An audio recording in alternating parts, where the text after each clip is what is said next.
اللہ کا نام لے کے شروع کریں. سب سے پہلے یہ بتائیے گا علی بھائی کہ آپ کہتے ہیں کہ آپ کو توہین مذہب کے الزام میں پھنسایا گیا. آپ کے خیال میں یہ کون لوگ تھے اور ان کے مقاصد کیا تھے اور آپ سے ان کی دشمنی ہے کیا؟ دشمنی ظاہر ہے وہی ہے جو ایک فرقہ وارانہ یہاں پہ ایک سلسلہ چل رہا ہے. بیسیکلی تو اس کے پیچھے جو ڈرائیونگ سیٹ کے اوپر بیٹھے ہوئے تھے وہ بریلوی مکتب کے لوگ تھے. انہوں نے یہ سب کچھ کیا اور اس میں جو ہمارے ایک ٹی ایل پی کے جو بانی رکن تھے پیر افضل قادری صاحب جو فوت ہو چکے ہیں، ان کی طرف سے یہ سب کچھ انیشیٹ کیا گیا. گجرات سے ایک بندہ آیا تھا جو ان کا ایک خاص مرید تھا. اس نے اس سے پہلے بھی کئی ایک ایف آئی آرز کٹوائی تھیں. میرے والد صاحب کے اوپر بھی ایک 324 کی اقدام قتل کی ایف آئی آر کاٹ دی. ہمیں پہلی دفعہ پتہ چلا کہ 324 کیا ہوتی ہے. اور میرے والد صاحب ہمارے یہاں سیکیورٹی کے جو انچارج تھے وہ جیلوں میں تھے اور ان پہ قاتلانہ حملے کے اعتبار سے ایف آئی آر کٹ کی گجرات میں کہ جی اس شخص کے اوپر قاتلانہ حملہ ہوا ہے. وہ اللہ کا شکر ہے وہ فارغ ہوئی، لیکن 6 مہینے ذلت کاٹنی پڑی. اور یہاں پر بھی ربیع الاول کے آنے کا انہوں نے فائدہ اٹھایا اور میری ایک 1.5 مہینے پرانی ایک ویڈیو اٹھا کے اس میں ایک جملہ اٹھا کے جو میں نے نقل کفر کے طور پر نقل کیا تھا، نہ کہ خود سے عقیدہ بیان کیا تھا اپنا، نعوذ باللہ، تو اس کی بنیاد کے اوپر انہوں نے یہاں پہ ہنگامہ کھڑا کیا اور ظاہر ہے ہماری انتظامیہ پینک کر گئی. ڈپٹی کمشنر بھی ان کا بوجھ نہیں اٹھا سکا. بہرحال الٹیمیٹلی انہوں نے پہلے تو مجھے ڈیٹین کیا، اس کے بعد پھر اگلے دن ایف آئی آر کاٹ دی اور اس پہ 295 سی ٹھوک دی، یعنی کہ میرے سر میں گولی مار دی. اللہ کا شکر ہے یہ 103 دن کی تکلیف کاٹنے کے بعد، کئی جیلوں کا لنگر کھانے کے بعد، کورٹس کے دھکے کھانے کے بعد الٹیمیٹلی ہائی کورٹ سے جا کے ہماری بیل ہو گئی الحمدللہ. آپ نے کہا کہ یہ جو بریلوی مسلک کے جو آپ نے ٹی ایل پی کا نام بھی لیا، مجھے یہ بتائیے علی بھائی یہ لوگ آپ کے خلاف ہیں کیوں؟ دیکھا جائے تو دیوبندی بھی آپ کو لائک نہیں کرتے، بریلوی کا تو آپ نے خود بتا دیا، اہل حدیث بھی، اہل تشیع بھی. تو آپ کی پرابلم لوگوں کو آپ سے ہے کیا؟ کیوں آپ کو لوگ لائک نہیں کر رہے اور اب تو 295 سی والا معاملہ آ گیا ہے؟ یہ کیا ریزن ہے آپ کے خیال میں؟ نہیں، لوگوں کا مسئلہ نہیں ہے، لوگوں کا مسئلہ نہیں ہے. یہ جو پرورٹڈ قسم کی مذہبی نیچر کے لوگ ہیں جو ڈرائیونگ سیٹ میں بیٹھے ہوئے ان کا مسئلہ ہے. لوگ تو میرے ساتھ ہیں، سوشل میڈیا پورے کا پورا ہمارے حق میں تھا. آپ دیکھیں وہ لوگ جو مجھ سے سخت اختلاف رکھتے تھے وہ بھی حق میں کھڑے ہوئے الحمدللہ. یہ چند ایک سٹانچ قسم کے جو فرقہ باز لوگ ہیں ان کا مسئلہ تھا، اور ان کا مسئلہ یہ ہے کہ ان کی پبلک جو ہے ہماری دعوت و تبلیغ کی وجہ سے، ہمارے ریفرنسز دکھانے کی وجہ سے اپنے مسلک کو چھوڑ کر فرقہ واریت سے نکل چکی ہے. اس چیز کی ان کو تکلیف تھی. آپ کی بات درست ہے کہ تکلیف تو باقی مکاتب فکر کے علماء کو بھی ہے، لیکن بریلوی مکتب کے لوگ چونکہ پاکستان میں مشہور ہیں توہین مذہب کے اعتبار سے، لوگوں پہ الزام لگانے کے اعتبار سے، ہمیشہ آپ دیکھیں کہ یہی لوگ الزام لگاتے ہیں. آج تک کسی بریلوی کے اوپر کبھی توہین مذہب کا الزام نہیں لگا. ہمیشہ جب لگا تو انہوں نے ہی لگایا. آپ دیوبندیوں پہ لگایا ہو، اہل حدیث پہ لگایا ہو، شیعہ کے اوپر لگایا ہو، ہمیشہ یہ دوسرے فرقے کے لوگوں کو اس طریقے سے مورد الزام ٹھہراتے ہیں.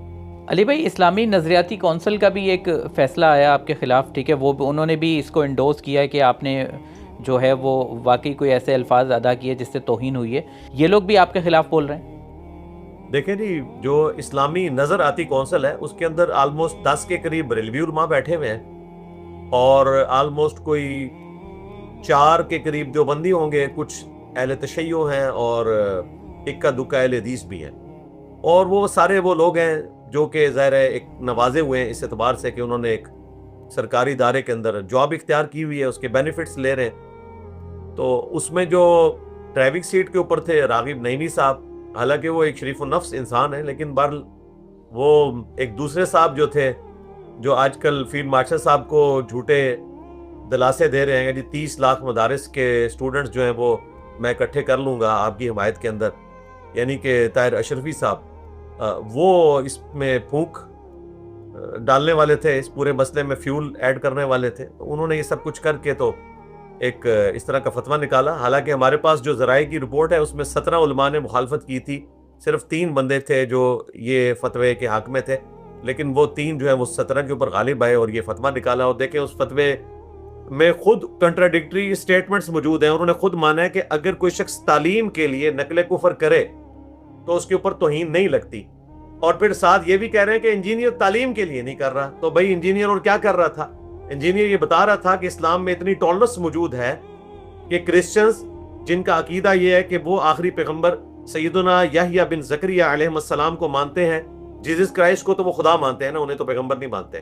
اور اس کے بعد جو بھی شخص دعوی نبوت کرے وہ اسے اینٹی کرائسٹ سمجھتے ہیں، اس کے ماننے والوں کو بھی اینٹی کرائسٹ سمجھتے ہیں، اور اسی کو عربی میں دجال کہا جاتا ہے، اردو میں بھی دجال کی ٹرم استعمال ہوتی ہے. یہ تو میں ان کا عقیدہ بتا رہا تھا، اور انہیں بھی کوئی ونریبل نہیں کر رہا تھا. میں بتا رہا تھا کہ اس کے باوجود اسلام یہ ٹالرنس رکھتا ہے کہ ایک کرسچن عورت کے ساتھ آپ شادی کر سکتے ہیں. یہ میں ٹالرنس بتا رہا تھا. اور دیکھیں جو انہوں نے فتویٰ نکالا نظر آتی کونسل نے، اس کے اینڈ پہ انہوں نے لکھا تھا کہ ہم کرسچنز کو یہ مراسلہ بھیجیں گے، اس کے بعد ڈیسائیڈ کریں گے.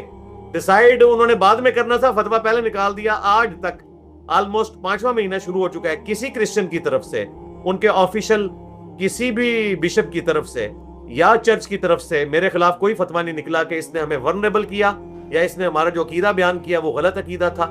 انہیں پتہ ہے کہ ان کا کیا عقیدہ ہے، جس طرح کہ ہمارا عقیدہ یہ ہے کہ ہم ان کے خدا کو انسان سمجھتے ہیں. ہمارے نزدیک چرچ کے اندر ایک انسان کی عبادت ہوتی ہے. اب خدا کو انسان کہنا یہ بہت بڑی گستاخی ہے. ان کے نزدیک ہم جیزس کرائسٹ کے گستاخ ہیں، جس طرح کہ ہمارے نزدیک وہ محمد رسول اللہ کے گستاخ ہیں صلی اللہ علیہ وآلہ وسلم. لیکن اس ورلڈ میں آپ نے کو ایگزسٹ کرنا ہے، سپیس دینی ہے، علمی طریقے سے ایک دوسرے کی غلطی ایک دوسرے پہ ہائی لائٹ کرنی ہے. میں آپ کا ایک بیان سن رہا تھا کہ توہین مذہب کی دفاعت میں جو ہے وہ معافی کی شکست ہونی چاہیے. کیا یہ بات صحیح ہے؟ آپ یہ چاہتے ہیں کہ ایسا ہو؟ جی جی بالکل میں چاہتا ہوں، کیونکہ ان قوانین کو مس یوز کیا جا رہا ہے. تو علی بھائی آپ کو نہیں لگتا کہ اگر اس میں ہم معافی کی شک ڈال دیں گے تو ایک مجرم جس نے اگر یہ کیا ہے اس پر ثابت ہو جاتا ہے اور وہ کہتا ہے کہ نہیں یار مجھے معاف کر دیں، تو یہ تو ایک نیا پنڈورا باکس نہیں کھل جائے گا؟ کوئی بھی ملزم جب وہ مجرم ٹھہرے گا وہ تو یہی کہے گا کہ بھائی یہ معافی کی شک ہے، میں اپلائی کرنا چاہتا ہوں، مجھے معاف کر دیں. تو یہ کس طرح سے آپ یہ چاہ رہے ہیں کہ یہ ہو تو مینیج ہو جائیں گی چیزیں؟ جی اس کی وجہ یہ ہے کہ یہ 99% کیسز جو ہیں جھوٹے ہیں، اور 1% کیسز ایسے ہیں جو سچے ہیں. ان میں بھی 99% وہ لوگ ہیں جن کا ذہنی توازن ٹھیک نہیں ہے. دعوے نبوت انہوں نے کیا ہوا ہے لیکن ذہنی توازن ٹھیک نہیں ہے. میڈیکل بورڈ نے ڈکلیئر کر دیا ہے کہ یہ پاگل لوگ ہیں. اس میں ایک بہت مشہور کیس جو ٹی وی پہ بھی بعض اوقات ڈسکشن میں آتا ہے، کیونکہ وہ امریکن نیشنل ہے، ایک بندہ ہمارے پڑوسی شہر سرائل امگیر سے ہے، بیچ میں صرف ایک دریائے جہلم پڑتا ہے. اور ان کے والد نے پچھلے دنوں ہماری اکیڈمی میں رابطہ بھی کیا. میں نے ان کو کہا کہ آپ آ جائیں، وہ ملاقات کرنا چاہ رہے تھے اپنے بیٹے کے سلسلے میں. تو وہ اڈیالہ میں ان کا بچہ قید ہے. جب وہ صحیح کنڈیشن میں ہوتا ہے تو وہ صحیح باتیں کرتا ہے، اور جب اس کے اوپر وہ کنڈیشن طاری ہوتی ہے میڈیکلی ظاہر ہے وہ ڈسیبل ہے اس اعتبار سے، تو وہ اس قسم کی باتیں کرتا ہے. اس کو پاگل خانے میں جمع بھی کروایا گیا، اس کے باوجود انہوں نے رکھنے سے انکار کیا اور بعد میں وہ اڈیالہ میں قید ہے. تو اس طرح کے لوگ ہیں. تو اس لیے میں یہ کہتا ہوں کہ کم از کم جو اس قسم کے لوگ ہیں وہ تو نکلے نا، رہے جو اوریجنل ہیں. میں تو یہ ماننے کے لیے تیار ہی نہیں ہوں کہ پاکستان جیسے ملک کے اندر کوئی مسلمان کیا نان مسلم بھی رسول اللہ کی گستاخی کا سوچ سکتا ہے. اگر کسی سے سلپ آف ٹنگ کی وجہ سے یا غصے کی حالت میں غصہ کسی اور پر نکالنا تھا اس نے، اور کوئی اس طرح کے الفاظ نکل گئے، تو پھر اس کے لیے توبہ کی شک ہونی چاہیے، تاکہ وہ ایک دفعہ جو اس طرح کا معاملہ ہوا وہ سیٹل ڈاؤن ہو جائے، دوبارہ وہ سوچے گا بھی نہیں. ہاں اگر کوئی عادی مجرم ثابت ہو جائے تو پھر اس کے اوپر کوئی معاملہ آگے لے کے چلا جائے.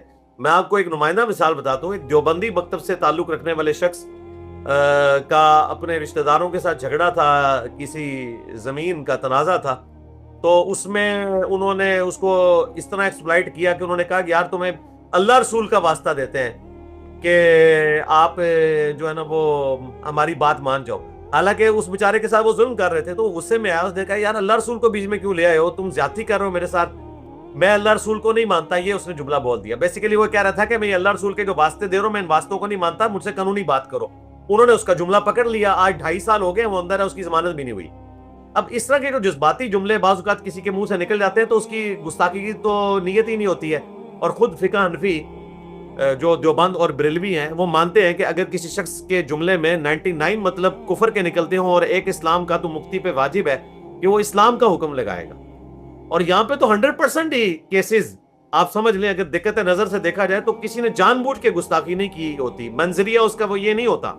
بعض اوقات کسی نے کوئی ایسی پوسٹ لگا دی ہے یا اس نے شیئر کروا دی، اسے اندازہ بھی نہیں تھا، اس میں کوئی ایسی بات لکھی گئی، اسے بعد میں احساس ہوا، اس نے اس کو ڈیلیٹ کر دیا. تو اس سے درگزر کا معاملہ کرنا چاہیے.